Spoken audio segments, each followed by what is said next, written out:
Hey everybody, welcome back to another episode of Cosmically Curious with your host, Gemini Jess. You have me in my rawest form today. It's 12:30 in the afternoon on Sunday. I am still in my PJs. I have not brushed my hair, but it's looking kind of cute. You know, that second day, second day, no wash, curled it yesterday. Kind of love my hair the most when it looks like this. And I just put my hoop earrings on to ideally make me feel a little bit more put together. So before we get into the astrology of the week, I do just want to check in as to where we are right now, today, and how the last few weeks have panned out. So the first thing I want to talk about is that Mercury retrograde is officially over. Mercury is now direct, moving through Cancer. And this Mercury retrograde was very challenging for a lot of people. We are going to have one more Mercury retrograde in October or November. I can't remember the exact date, so towards the end of the year, and that's in Scorpio. So I think I've mentioned this in the past, but all of the Mercury retrogrades this year are happening in our water signs. The first one of the year was in Pisces, and so there's a lot of emotional experiences, I think, that are coming up. We're all being very emotionally, internally triggered. And whether that was from, feelings of self-doubt, some sort of person coming back into your life, or just feeling like things are really freaking frustrating. As always, that's normal. I think with any Mercury retrograde, once it goes direct, the point of it is to integrate and move forward. So any of the things that came up in the last few weeks, you were not necessarily meant to act on, but now you can take that information and ideally move a little bit differently as you move forward with a Mercury direct. So if you have felt the emotional highs and the emotional lows, ideally that starts to soften. I think one thing I want to bring in here is that the sun is now in Leo and Jupiter is also in Leo. So we have Jupiter and the sun in Leo, and then we have Mercury in Cancer. And so normally a Leo season starts out really hot, especially with Jupiter also moving into Leo last week.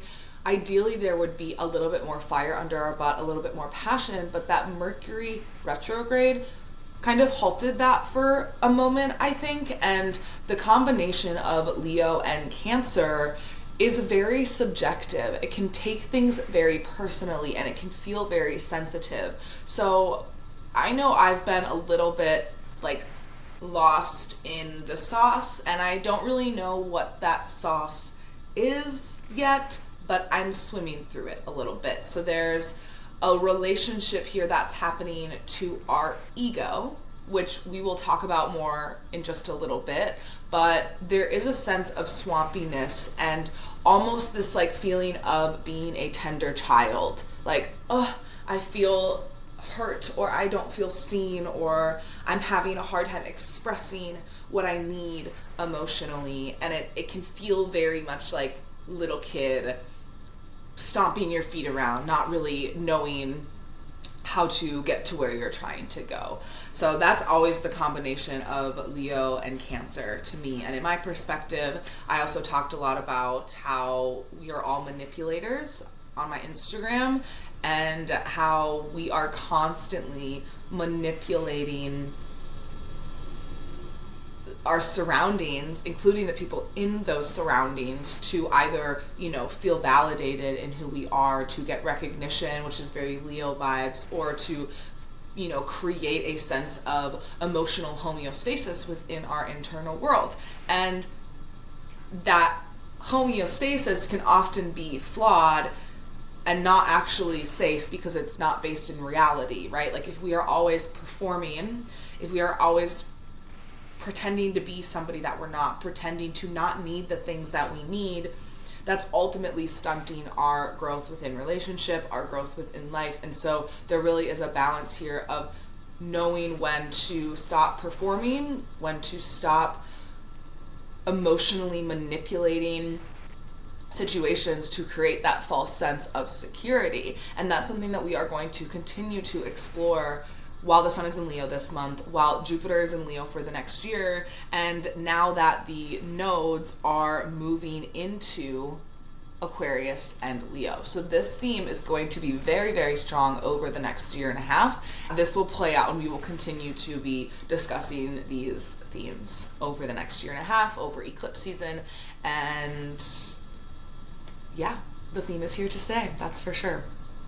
The nodal axis is moving from Virgo and Pisces into Aquarius and Leo. So what that means is that the south node is now going to be in Leo and the north node is going to be in Aquarius through March, the end of March 2028. So about a year and a half here. And this is really important because the nodes represent collective shifts that are happening, and that we can, I wouldn't say that they're quite trends. I feel like Jupiter transits represent collective trends more, but if you pay attention, you can see how the collective is shifting through these different nodal axis experiences. Nodes are also very important because they work with eclipse season directly, because the nodes have to do with the relationship between the sun, the moon, and the earth. And when the sun is within X amount, I think it's like a certain amount of degrees of the nodes, that's when it becomes eclipse season. And the nodes are not planetary bodies in the sky, they're mathematical points. And so every year we have 2 eclipse seasons, which very, very often, they always do coincide with big shifts collectively. A lot of times eclipse season brings on a lot of natural disasters, truly. It brings on a lot of political shifts and changes, and it really just represents a time of like collective evolution that is fast forwarded. And that's also really represented in our own unique lives as well. And depending on where you have Aquarius and Leo in your chart, this is where things are going to be more activated. You're going to be experiencing new lessons. Some abrupt things might change within that area of your life, and ultimately you're being asked to make big decisions. And it's oftentimes decisions that if you don't make aren't necessarily harmful, they just keep you exactly where you already are. One of my mentors always said that the eclipse season is like a, what did she say? Like fast forwarding your spiritual growth and evolution. A lot of people exist within different frames of consciousness, I guess you could say. So for people who are on a growth track in this lifetime, let's say, who are spiritually inclined or leaning into new ways of living, and I don't want to say getting out of the matrix because I don't think that's like the right way to say it, but people who are experiencing a heightened sense of knowing or connection to something outside of themselves, and like this evolution of a deeper soul purpose or whatever you want to call it, these eclipses can be really, really powerful. And for people who are maybe less attuned to things, don't really give a crap about this stuff, eclipses can still be powerful, but I just feel like it ends up keeping them where they already are. I'm sure they're going to deal with some things, but because they're not open to making new decisions or new ways of living or challenging themselves or meeting their growth edges, they just stay exactly where they are, right? It's like getting hit over the head with something over and over again. If you don't actually make a choice or decision, nothing's going to change. So there are going to be 6 dates over the next year and a half that we need to be paying attention to in terms of the Aquarius Leo eclipses that are going to be happening, because a very specific story is going to be playing out in your life during that time. The first one actually happened February of this year on the 17th. So look back to February 17th, around that time, and what was going on and how that is now showing up in your life on the 12th of August, because that is the next eclipse that we have here on this axis. And then we have February 6th, 2027, August 2nd and 17th of 2027, and then January 26th of 2028. So paying attention to those dates and what is going to be playing out during that time. And as we move from the north node in Pisces, south node in Virgo, and into the north node in Aquarius, south node in Leo, some big themes that I'm seeing right now. And before I go forward, I want to talk about the last year and a half while the north node was in Pisces. I felt like there was a collective shift of this idea of boundarylessness, and you can think of that as specifically and literally as the boundaries between countries. I feel like there's been a lot of talk about how we are not all separated. What even is a boundary? Why do we have these rules in place to prevent people from coming to our country, right? Like, we are all one, and that's like a very Pisces lesson and energetic. And the things that are happening on the other side of the world, right, in places like Palestine or Ukraine or Iran or all of these places that are in deep conflict, it is not separate from us. And we know that. We now know that, especially as an American, how truly boundaryless our country's relation to some of those other countries are. And as a society, we have historically not known that. Or maybe this is me just growing up and becoming 32 and finally understanding how the world works and the world power is at play and America's role in it. But I also think that with social media and the internet, we are now more aware than ever of how interconnected we are with the world around us and how we are one. And like, what's the saying? Nobody is free until everybody is free.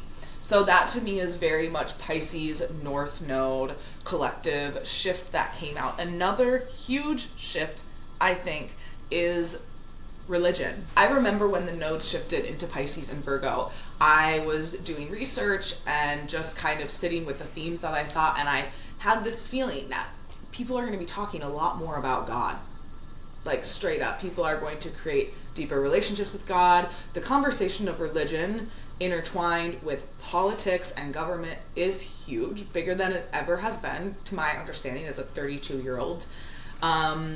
So many people in my life are much more openly sharing their relationship to God, and I think that's very interesting. As somebody who grew up Catholic, I have some of my own things that I'm working on there with the Catholic Church that became much more pertinent. I actually did a lot of work in therapy on some of those things that I've carried into my adulthood from growing up Catholic. So I think that's definitely a North Node and Pisces theme, but the conversation of religion is much more potent and alive than it ever has been. And I also think there's a new flair to it too, because people are finding church and God and religion outside of organized religion, which I think is really beautiful, because I'm not going to get into it, but I mean, organized religion to me is like the root of all evil, honestly. Capitalism, patriarchy, war, it's all intertwined. I do not believe that organized religion is separate from any of that. But that is a story for another day. So that is kind of what we were experiencing with the North Node in Pisces. And now as we move to the North Node in Aquarius, South Node Leo, there's really going to be a shift collectively on how we can work together as a group, as a world group, as a worldwide community, and getting away from the Leo South Node individuation, not even individuation, but self-centeredness. That's the word I'm looking for, because Aquarius is about individuation and innovation within group, but Leo is more like, this is me, this is my world, this is my city, this is my problem, nothing else matters out there, right? And so there are certain groups of people who are more aware of the things that are happening in the world, and there's certain groups that still don't give a shit. That is going to become a theme. I also believe that our relationship to celebrities and politicians is going to shift majorly. No more putting these people on a pedestal. I think a lot of that theme was already coming up with the Epstein files that came out, and ultimately the downfall of celebrity, which I am here for completely. I love that. So I think that'll be another theme as well, and kind of like the Aquarian energy of power to the people.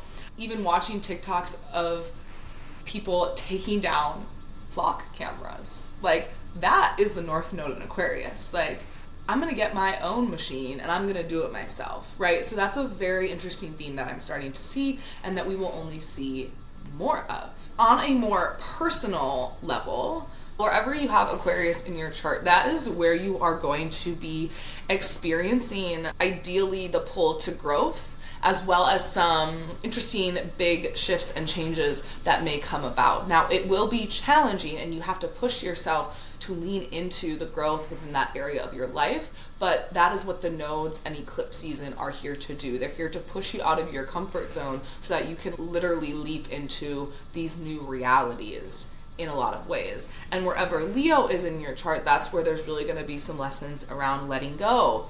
And one of the things I always like to say with the South Node specifically when we're working with that is that the South Node is not something we want to completely rid ourselves of. The South Node represents these behaviors and these things that we do, most likely from a young age, that keep us safe and in survival mode and keep, balance in our life. And so we can learn something from this energy, but it's important to be able to step out of it to experience newness and growth and change and evolution in our life.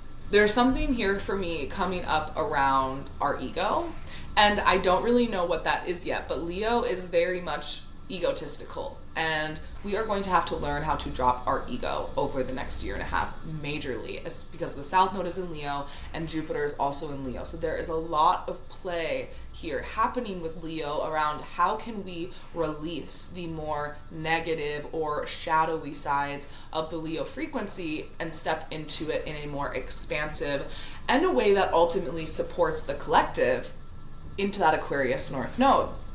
A lot of work to be done here around our need to perform and manipulate situations to get the validation, recognition, love, and attention that we desire, right? One of the biggest things with Leo is that we all feel this. We just want to be loved. We just want to be seen. That is as raw Leo as it gets, and there's nothing wrong with that. But we need to figure out how we can, one, validate ourselves internally and move from a sense of performing to get that to authentically being ourselves. That's the North Node in Aquarius energy. There's room for all of us. We all have very unique gifts and very unique personalities and experiences and ideas and talents that we can share to better the collective. And maybe it's not as global as bettering the collective, but bettering your friend group, bettering your family.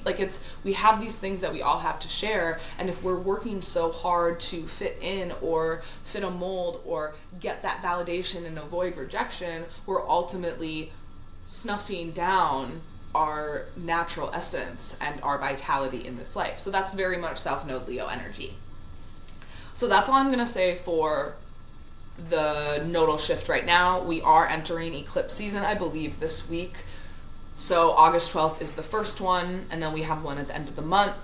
And so there's going to be a heightened energetic frequency collectively and in your own world. So start paying attention, more to come on that, because eclipse seasons always have a way of really getting to you, and not always in a bad way, but I do feel like I usually come out of them knowing something that I didn't know before, or being aware of something that I wasn't aware of, or ending relationships, ending jobs, starting a relationship. There really is a sense of ending, beginning, the spiral of growing, of spiraling upwards, not in circles. So it's a really beautiful time. I love eclipse season, but all you can do is ride the wave. No big decisions need to be made necessarily, but just ride the wave and pay attention and let what comes come. Okay? We do start the week out with the Capricorn moon, which is fantastic to start out with an earth moon, getting a lot of stuff done on Monday, getting your week prioritized and in order, because on Tuesday we do have an all-day void moon in Capricorn, and that really just means that there's going to be a sense of wanting to take action and get things done and be productive, but it might feel a little bit harder. So I would say Monday is the day. Tuesday, maybe rest a little bit, don't expect to get anything done, and then we move through the rest of the week. Wednesday is the only other really busy day this week. We have some other smaller transits happening, but Wednesday is the day that I want to focus on here. So we have the full moon in Aquarius at 9:36 a.m. and Pluto and Jupiter are here. So this is really a cumulative moment of the last 6 months of how you have fostered a relationship to your individuality, and how you can continue to support being authentically yourself, and how you can work with who you are to support the collective, whether the collective is your state, city, or friendship level. The collective is not always the global collective, like our collective of immediate surroundings and friends and family and even coworkers.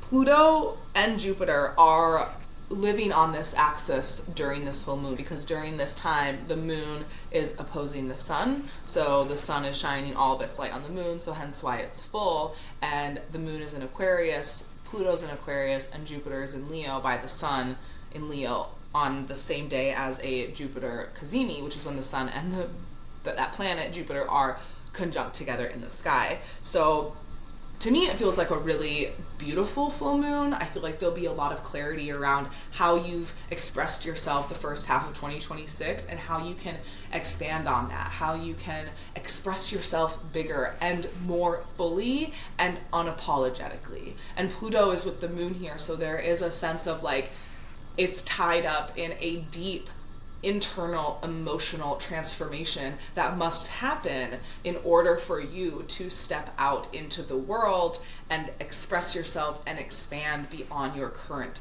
capacity. Also very creative energy here. How are you creatively expressing yourself while also simultaneously working with the deep intensity and the alchemization of an internal emotional body needs to happen in order to express yourself fully. I hope that makes sense. So look to where 6 degrees Aquarius is in your chart to see where this is activating you more specifically.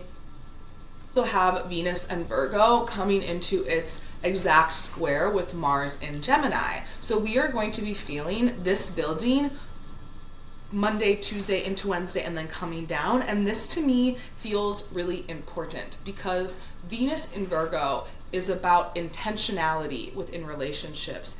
It's about connecting with somebody in a practical way, in a way that is like, I see you, you see me, we are sitting here together seeing each other, we're working together to improve something, we're removing expectation, ideally, from a relational experience and leaning into how can I support you and where can I drop expectation. Whereas Mars in Gemini is very quick. It is reactionary with its words, and it doesn't often slow down in the way that a Virgo Venus needs. So it's this idea of patience is the word that comes to me. Patience in relationship. Also honest communication, because Virgo and Gemini are both ruled by Mercury. So there's a lot of intellectual perspective sharing, like communication that's happening here. But Virgo and Gemini really struggle, I think, in the way that they can communicate, because Virgo is what do we need to do to improve this? What do I need to do to fix this? And Gemini is like, I don't really care. I just want to talk about it. I just need to be heard. I don't need a solution. So I think that there's a blend here, and something that may come up this week for you in relationship is how you can balance your desire for sharing and communication while slowing that down. There is this theme here around potentially misaligned expectations, and something I've been thinking a lot about with Venus and Virgo is how expectations, I heard this quote, now I can't remember it of course, but it's talking about how expectations are just predetermined, I can't remember, but this idea that the expectations that we have for people, if we don't express ourselves, if we don't express what we need, and we have these unspoken expectations, how can you expect somebody to truly meet them if you are not expressing them? Because they don't know. And I think everybody has this idea like, why can't you just read my mind? But that's not how this works. So that could show up this week for sure within relationship, and being open to sharing the expectations that you have from a place of simply wanting to express it. Like, hey, this is this thing that I have been thinking about, and expressing that, and then the Venus and Virgo can come in and be like, okay, I see that. I see what your expectation is. And then from there, Virgo, because they want to fix things, you know, there may be a tendency to just go all in. So really being able to slow down in any conversations that you're having this week, and to be able to vocally express any sort of expectations, any sort of things that you have that you want to express. And then that Venus and Virgo kind of coming in, like, okay, well, what are we going to do with this? How can we move forward with this information in a way that's not only practical, but deeply intentional and rooted in care and love, not only for the person, but for the relationship as its own kind of entity. So that to me feels really important this week, along with the full moon. So that is all that I have for you today. I hope you all have a great week. Stay tuned for some more opportunities to work with me, work with the eclipse season, blend astrology with some somatic breath work to really bring home the lessons and the themes that are coming up this week, this month, and over the next year and a half. I love you all, and as always, stay curious.